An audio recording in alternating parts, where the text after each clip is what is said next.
si mama nila. Ito pa naman sang araw walang pagkain. Biyernes kahapon. Wala nagbibigay ng tubig, wala nagbibigay ng pagkain. Kawawa talaga. Pero nakaka-survive naman sila kahit walang masyadong pagkain. Pero mas maganda lagi yung pagkain. Mami,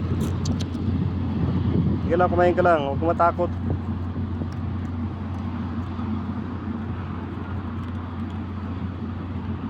Mamaya dagdagan ko ulit yan. Bili tayong kabsa. May kanin yun, saka manok na inihaw.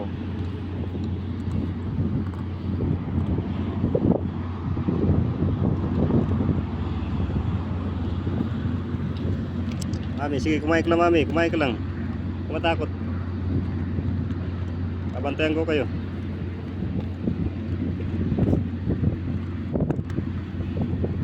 Kasi pag nilagay ko ng tubig yung dog food, kasi lagyan ko muna mamaya. Bago umalis lagyan ko. Parang okay naman na sila kumain eh. Kaya naman na kainin eh.